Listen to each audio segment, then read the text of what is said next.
마태복음 26장 1절부터 16절입니다. 오늘 본문의 배경이해입니다. 마지막 5번째 예수님의 가르침 끝을 알리는 표현인 예수께서 이 말씀을 다 마치시고가 등장하고 있습니다. 이제부터는 마태복음의 절정인 예수님의 순환과 부활 이야기가 등장할 것입니다. 오늘 본문에 등장하는 대제사장 가야바는 전임 대제사장 안나스의 사위로서 주후 18년부터 36년까지 그 직책을 수행한 자입니다. 당시 대제사장은 종교 지도자보다는 정치 지도자에 가까워 로마에 의해 임명되거나 해임되었습니다. 26장 1절부터 5절입니다. 종교 지도자들의 작당 모의. 예수께서 이 모든 말씀을 마치셨을 때 자기 제자들에게 말씀하셨다. 너희가 아는 대로 이틀이 지나면 유월절인데 인자가 넘겨져서 십자가에 달릴 것이다. 그 즈음에 대제사장들과 백성의 장로들이 가야바라는 대제사장의 관저에 모여서 예수를 속임수로 잡아서 죽이려고 모의하였다. 그러나 그들은 백성 가운데서 소동이 일어날지도 모르니 명절에는 하지 맙시다 하고 말하였다. 예수님은 마지막 심판에 대한 말씀을 마치신 후 제자들에게 자신의 운명에 대해 말씀하십니다. 예수님은 이틀 후 유월절이 될 텐데 그때 자신이 십자가에 달리게 될 것이라고 자신의 죽음을 예고하십니다. 그때 대제사장과 장로들은 가야바라는 대제사장 관저에 모여 예수님을 잡으려고 작당 모의를 하고 있었습니다. 그러나 유월절에 예수님을 잡으면 백성들 사이에 소동이 일어날 수 있으니 그때는 하지 않기로 결정합니다. 백성들 소동이 일어나면 로마 정부에게 부담을 줄 수 있기 때문입니다. 또한 예수님을 죽이려는 종교 지도자들의 모의에 앞서 예수님이 자신의 죽음을 예고하신 것은 자신의 죽음이 그들의 작당 모의 때문이 아니라 하나님의 계획 가운데 있다는 것을 보여주는 것입니다. 26장 6절부터 13절입니다. 향유옥합을 부은 여인. 그런데 예수께서 베다니에서 나병 환자 시몬의 집에 계실 때 한 여자가 매우 값진 향유 한 옥합을 가지고 와서는 음식을 잡수시고 계시는 예수의 머리에 부었다. 그런데 제자들이 이것을 보고 분개하여 말하였다. 왜 이렇게 낭비하는 거요? 이 향유를 비싼 값에 팔아서 가난한 사람들에게 줄 수 있었을 텐데요. 예수께서 이것을 보시고 그들에게 말씀하셨다. 왜 이 여자를 괴롭히느냐? 그는 내게 아름다운 일을 하였다. 가난한 사람들은 늘 너희와 함께 있지만 나는 늘 너희와 함께 있는 것이 아니다.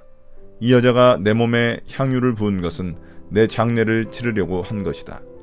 내가 진정으로 너희에게 말한다. 온 세상 어디에서든지 이 복음이 전파되는 곳에서는 이 여자가 한 일도 전해져서 그를 기억하게 될 것이다.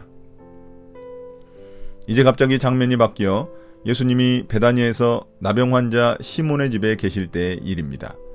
부정한 자인 나병 환자의 집에 예수님이 방문하신 것을 볼 때 시몬이 치유를 받아 초대받았을 가능성이 높습니다. 그런데 예수님이 식사하시는 도중 한 여자가 다가와 값비싼 향유 옥합을 가져와 예수님 머리에 부었습니다.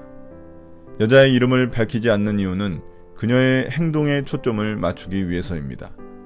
제자들은 그녀의 행동을 보고 분노하여 왜 값비싼 향유 옥합을 낭비하느냐고 책망합니다. 한 번 쓰고 말 일에 그것을 낭비했다는 의미입니다. 제자들은 그것을 팔아 가난한 자에게 나눠줬어야 한다고 말합니다. 비슷한 이야기를 다루는 마가복음은 향유옥합 가격이 300데나리온, 즉 1년치 노동자 일당에 해당된다고 말합니다.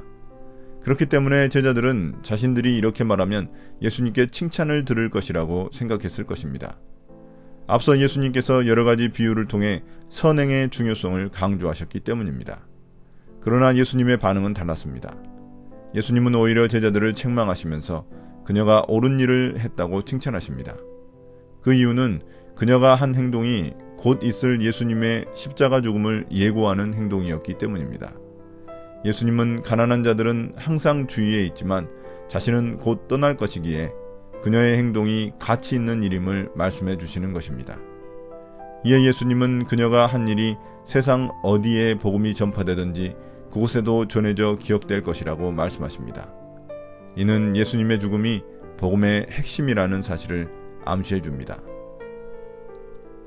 26장 14절부터 16절입니다. 가롯 유다의 배신. 그때 12제자 가운데 하나인 가룟 사람 유다라는 자가 대제사장들에게 가서 이렇게 말하였다. 내가 예수를 여러분에게 넘겨주면 여러분은 내게 무엇을 주실 작정입니까? 그들은 유다에게 은돈 30립을 셈하여 주었다. 그때부터 유다는 예수를 넘겨주려고 기회를 노리고 있었다. 이런 일이 있은 후 예수님의 제자 가롯 유다는 대제사장에게 갑니다. 그는 그들에게 예수님을 넘겨주면 자신이 받을 보상이 무엇인지 묻습니다. 유다는 종교 지도자들의 속셈을 알고 있었던 것입니다. 그러나 여기에는 가롯 유다가 왜 자신의 스승인 예수님을 배신했는지에 대한 설명은 나와 있지 않습니다. 아마도 정치적 메시아 왕을 기대했던 유다는 예수님의 십자가 죽음 예고에 실망했을 것입니다. 종교 지도자들은 유다에게 은 30립을 주었고 그때부터 유다는 예수님을 넘겨줄 기회를 노렸습니다. 오늘의 묵상 포인트입니다. 첫 번째, 예수님은 어떤 분입니까? 예수님의 죽음은 종교 지도자들의 음모였지만 근본적으로는 하나님의 계획이었습니다. 비참한 십자가 죽음이 하나님의 놀라운 구원 계획일 줄 어느 누가 생각이나 했을까요?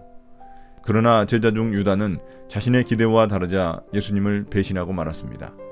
우리는 예수님께 어떤 기대를 하고 있습니까? 주님의 구원 계획은 우리의 생각과 다를 수 있습니다. 두 번째, 나에게 주시는 교훈은 무엇입니까? 제자들은 값비싼 향유값을 예수님 머리에 부은 여인을 비난했습니다. 제자들의 관심은 예수님이 아닌 자신들의 사역 자체에 있었기 때문입니다. 우리가 사역하는 방향과 관심은 무엇입니까? 예수님이 아니라면 다시 점검해 봐야 합니다. 우리의 모든 사역은 예수님 중심이어야 합니다. 오늘의 기도입니다. 주님, 세상의 효율을 따라 살아가는 삶이 되지 않게 해주십시오. 우리의 사역이 향유옥합을 깨뜨린 여인처럼 거룩한 낭비가 되게 해주십시오. 예수님 이름으로 기도드립니다. 아멘.